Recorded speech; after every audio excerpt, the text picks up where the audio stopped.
at where things stands in terms of these deals, as I noted earlier, Secretary Bessent saying, there are basically 18 major players, and they're only speaking with 17 of them. China, there are not active talks with China in this moment for a deal. Do you think the president has underestimated China?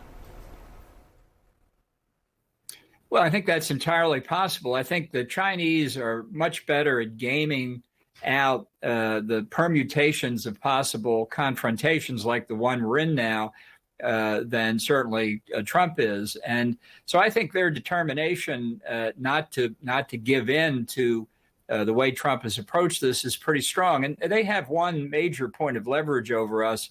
When American consumers are unhappy, they speak up and politicians listen. In China, when consumers are unhappy, they may not like it, but they don't speak up so much, and their leaders couldn't care less anyway. I'm not sure the Trump administration has really factored that into their thinking. When we think about the American consumer speaking up, as Brianna was just noting, we are going to in very short order, we're starting to see the impact, right? We also have the first ships coming in, not entirely full, with goods now slapped with this 145% tariff. How long do you think it is before those consumers, before the American people do start to voice their concerns and their displeasure, and that it's actually heard by the administration?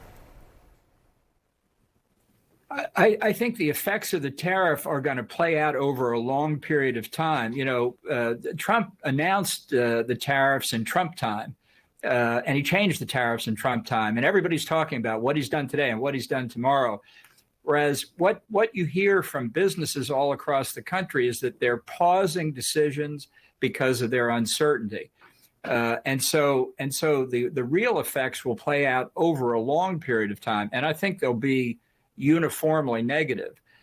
So it's not going to happen in Trump time, but it's going to play out in a way that if there's a recession, if there are real significant negative economic impacts, they're not going to come and go quickly. They're going to come over a long period of time, and they're going to go over a long period of time, meaning as we get into the 26 election season, which I think should panic Republican members of Congress in particular.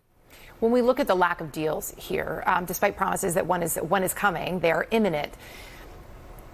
How much do you think these other trading partners are waiting to see what happens with China, or perhaps who will agree to something first? Do you think that's playing into these decisions?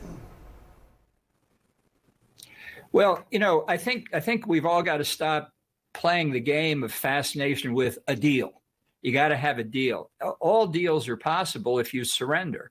And I don't think the Europeans are prepared to surrender. I don't think Canada's prepared to surrender. Trump said today, we'll tell them what the terms are, and they'll either say yes or no. I think they're going to say no. So this is going to be more complicated than Trump gives the impression. And indeed, they've even said in the past weeks that the deals that may come soon may be more in the form of memoranda of understanding about principles between countries. At the level of the business firm, a 5-page memorandum of understanding doesn't tell them anything. They want to know, what tariffs do I have to pay on what goods from what countries? And those take a lot longer to negotiate. So I think this process is going to play out over a much longer period of time than 90 days. The real question is whether Trump has to back down in July and extend the so-called reciprocal tariffs another 90 days. And he doesn't want to do that, that's for sure. But he's not sure what else to do by the time you get there. And real deals that tell American importers something are in place.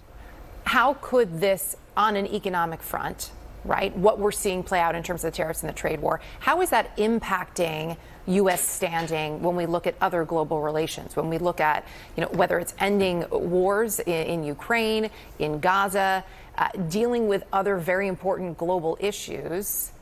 What does this say about the U.S. standing? Well, I think Trump is ripping through decades of American effort to build up good faith, trust, reliance, counting on the United States in terms of crisis.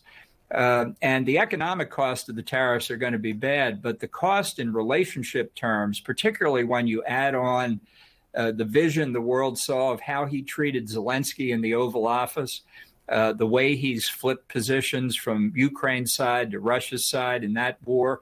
All of this is eating away, corroding these conditions of trust and good faith and reliance that we've spent so long trying to build up. Now, they're repairable, but it's going to be difficult. And I think you saw a little bit of that in the meeting today. The leader who was backing down in that meeting was Trump. He'd already made all these nonsensical comments about Canada becoming a 51st state, never going to happen, that anybody could have told him about. And indeed, Republicans could give him a lot of good reasons why, with all due respect to Canada, we don't want them to be the 51st state. So he had to make those points. Carney kept his calm, made his points in response. Trump never should have said them to begin with. It's not a way, obviously, that's going to affect bargaining with Canada. But Carney has said some strong things, unfortunately strong, that our old relationship with the U.S. is over. I don't believe that. And I don't think Carney or any other world leader ought to equate Trump with the American people. But this is an example of how we've burned up, how we've just eroded trust and goodwill. And we're going to have to work to get it back. Ambassador John Bolton, thank you.